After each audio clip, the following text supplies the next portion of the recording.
Il y a une urgence à changer. On a besoin d'aller à l'autre bout du monde pour nous engager. Et donc de sortir à nouveau de sa zone de confort. Il me semblait qu'il y avait quelque chose d'injuste. C'est un métier qui demande du temps. De l'empathie, c'est dur. C'est dur, mais c'est tellement gratifiant de faire des... À la fois c'est génial et à la fois ça nous terrifie. S'engager, c'est prendre ses responsabilités. Et puis il y avait l'idée aussi de montrer un exemple.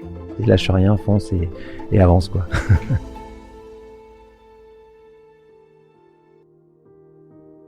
Stéphanie Giquel est ce qu'on appelle une sportive de l'extrême. Pourtant, rien ne prédisposait cette quarantenaire toute menue à devenir exploratrice, à courir des ultra-fonds et des ultra-trails, ces courses de plus de 200 km en 24 heures. Une enfance et une adolescence sans histoire dans la banlieue toulousaine, puis une classe préparatoire et les bancs de la prestigieuse école de commerce HEC. Avocate d'affaires pendant une dizaine d'années, Stéphanie Giquel a ensuite décidé de changer radicalement de direction. En 2013, elle est la première Française à courir un marathon autour du pôle Nord par moins 30 degrés. En 2017, elle traverse l'Antarctique via le pôle Sud, sur 2045 km en 74 jours, par moins 50 degrés. Depuis, Stéphanie enchaîne les records.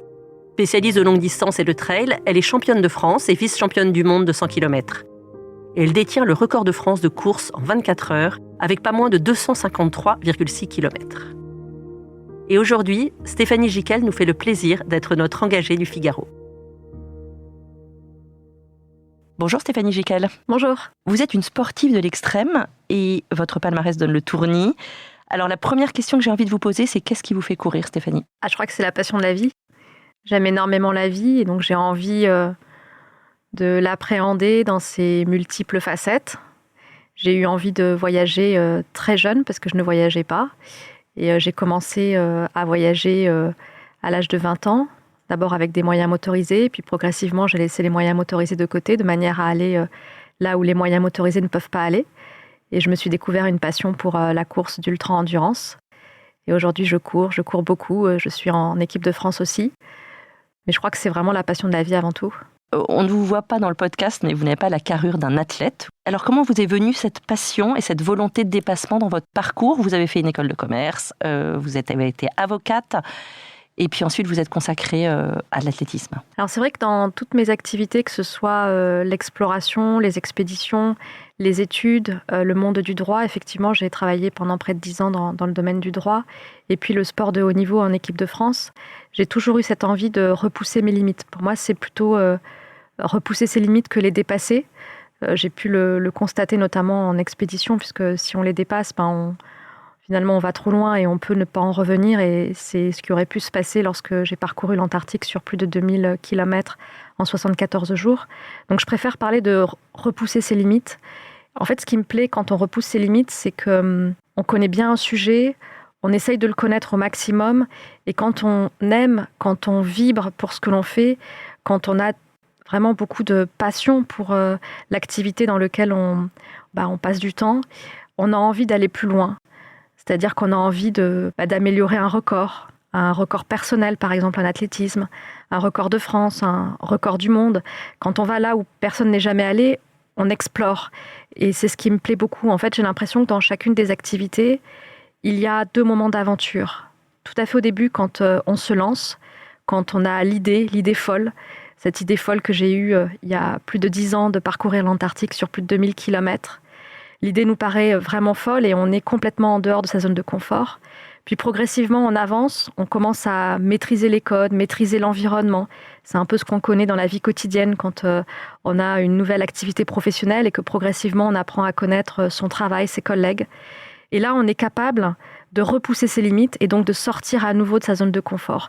Et j'aime tout particulièrement ces moments-là parce que s'il faut bien vivre autant que la vie ait du sens, c'est dans ces moments-là que je ressens un très fort accomplissement et beaucoup de plénitude.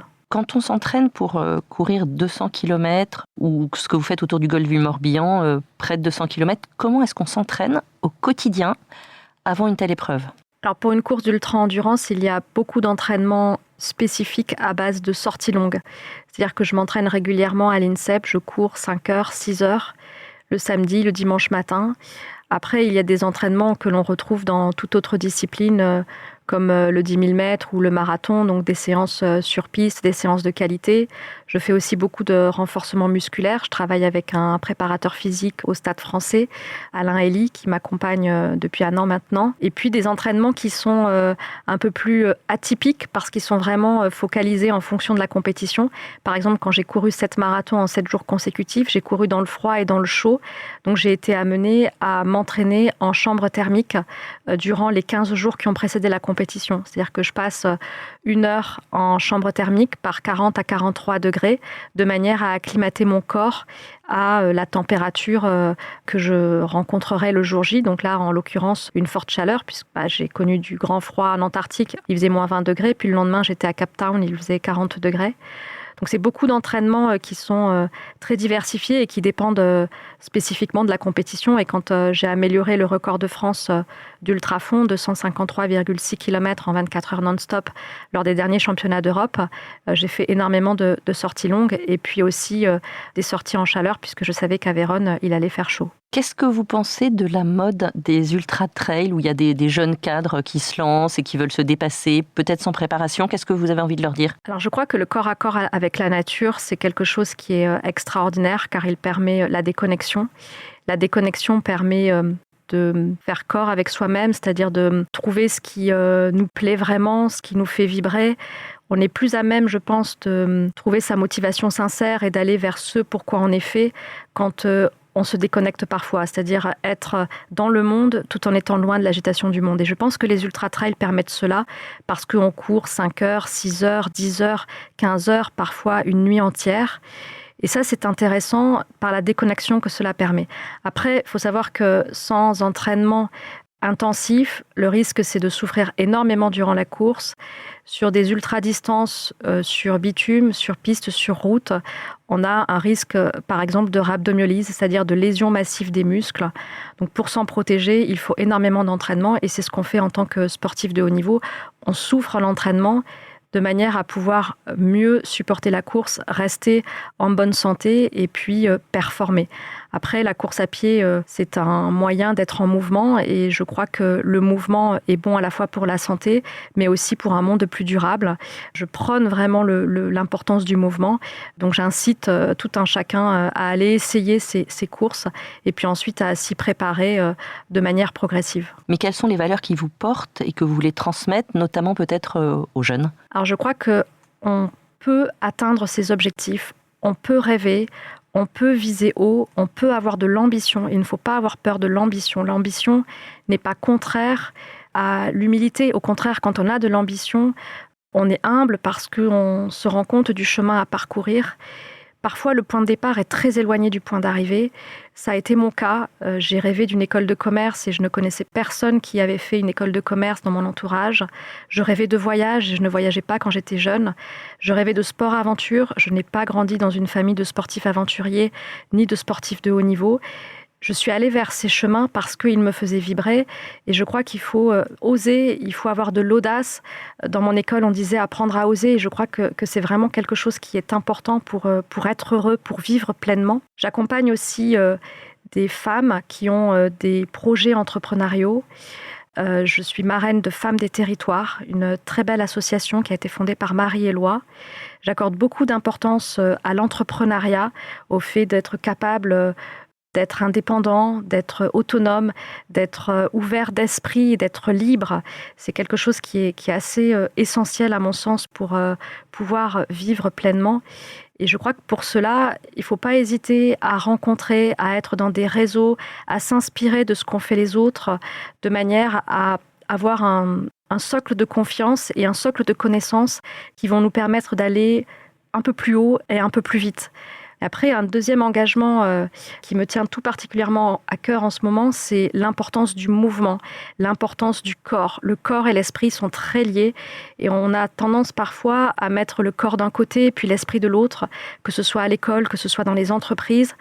Or, quand on fait attention à son corps, quand on prête attention à son alimentation, une alimentation riche en micronutriments et non pas simplement une alimentation qui a un objectif énergétique ou qui a une vocation, on va dire, de rencontre pour passer du bon temps. Mais si on prend vraiment à cœur cette alimentation, ce sommeil, cette récupération, on est bien plus fort dans toutes ces activités, y compris les activités qui sont considérées comme étant sédentaires. On est plus concentré, on a beaucoup moins de fluctuations d'humeur, on est mieux dans le vivre ensemble. Vous parliez de rencontres, d'inspiration. Qui vous a inspiré ? Quelles sont les personnes qui vous ont inspiré quand vous avez commencé à vous lancer il y a 15 ans dans cette aventure ? Je dirais que toutes les personnes que j'ai rencontrées m'ont inspirée parce que je fais souvent le constat que beaucoup de personnes réalisent de très très belles choses, ont beaucoup de talents, ont des ressources extraordinaires, mais beaucoup de personnes ne s'en rendent pas compte. Donc elles ont tendance à banaliser ce qu'elles font. Or, elles font de très très belles réalisations, que ce soit dans leur domaine professionnel, dans le domaine artistique, dans un domaine personnel. Donc je crois que chacune des personnes m'a beaucoup inspirée parce que j'ai posé beaucoup de questions. Aujourd'hui, c'est vous qui les posez, mais j'aime poser les questions, j'aime poser beaucoup de questions. Et donc, j'ai appris de chacune de ces rencontres, que ce soit dans l'univers de l'exploration, je pense à des personnes comme Nicolas Vanier, je pense aussi à des personnes que j'ai rencontrées dans l'univers associatif, Dominique Bail, qui dirige l'association Petit Prince, Marie-Éloi, évidemment, on en a parlé, qui dirige l'association Femmes des Territoires, des personnes comme Philippe Croison aussi, qui m'ont beaucoup marqué sur mon parcours, puis des athlètes de haut niveau, tous les athlètes de haut niveau que je rencontre au Krebs de Font-Romeu tous les étés lorsque je m'entraîne en altitude. Je crois que vous êtes récemment blessée. Qu'avez-vous appris de la résilience pour remonter la pente ? Alors, j'ai eu un grave accident en 2021. J'ai été renversée par une trottinette. Donc, j'ai eu une fracture de la rotule, ce qui est relativement grave pour un athlète de haut niveau. J'ai cherché d'autres exemples pour essayer de m'inspirer d'autres athlètes qui auraient pu vivre le même obstacle et je n'ai pas trouvé. Après, j'essaye de trouver des points positifs aux obstacles que l'on rencontre. Je crois que les obstacles nous renforcent parce que lorsque l'on rencontre d'autres obstacles ensuite, on se dit qu'on a quand même traversé un long chemin et donc il ne faut pas abandonner maintenant. Et c'est ce que j'ai vécu aussi quand j'ai parcouru l'Antarctique. J'avais vécu tellement d'obstacles, des accidents avant mon départ que j'ai accepté de continuer quand je me suis retrouvée face aux vagues de glace ou bien dans le grand froid par moins 50 degrés. J'ai appris aussi énormément lorsque j'ai eu cette fracture de la rotule. J'ai appris avec le contact avec les kinés, les chirurgiens, les préparateurs physiques, que je n'aurais pas appris si je n'avais pas vécu cet obstacle. Donc je crois que parfois les obstacles nous font peur. Or, je suis convaincue que 90% des obstacles sont franchissables. J'essaye de les visualiser en amont, c'est-à-dire de me préparer, de les voir en amont. Quand je pars dans le grand froid, je visualise le grand froid au point d'avoir froid avant l'expédition. Et c'est le meilleur moyen de conserver toute l'énergie pour surmonter l'obstacle. C'est 50% de chemin de fait. Alors après, vous parlez de résilience. Alors, je fais une différence entre la persévérance et la résilience. C'est-à-dire que la persévérance, pour moi, c'est quand on continue alors qu'il aurait été possible d'abandonner. C'est ce que je connais, par exemple, quand je suis en expédition ou bien quand je suis sur un ultra-trail et que j'ai des troubles gastriques et je continue malgré tout. La résilience, je crois qu'elle fait suite à un choc brutal qui nous plonge sans préavis sur l'incertitude et le tragique de la vie humaine. C'est-à-dire qu'à un moment donné, on se dit « mais waouh, je suis face à un obstacle qui est tellement énorme qu'il nous oblige à changer d'objectif ou à changer la manière de l'atteindre. » Mais parce qu'il faut bien vivre, autant que la vie est un sens, et donc il y a une forme d'instinct de vie qui se remet en marche ensuite. Donc là, on n'est plus vraiment dans la volonté, on est vraiment dans l'instinct, un peu comme l'instinct de survie que j'ai pu connaître à travers l'Antarctique quand il a fait moins 50 degrés. Et donc on trouve du sens dans autre chose, dans un autre objectif. Et c'est vrai que quand j'ai eu cette fracture de la rotule, j'étais proche de la résilience puisque je ne savais pas à cette époque-là si le cartilage était touché ou pas. Et en fait, les chirurgiens me disaient que probablement je ne pourrais pas reprendre la course à pied sur ultra-distance. Et à cette époque, je visais le record de France. J'ai eu une longue période de rééducation, une longue période de réathlétisation. Après cet accident, l'année qui a suivi, j'ai participé à 5 courses de grand fond et d'ultra fond en 11 mois. Et toutes ces courses, je les ai courues à niveau international sur une période de 11 mois, ce qui n'avait jamais été fait par un athlète français, que ce soit un homme ou une femme.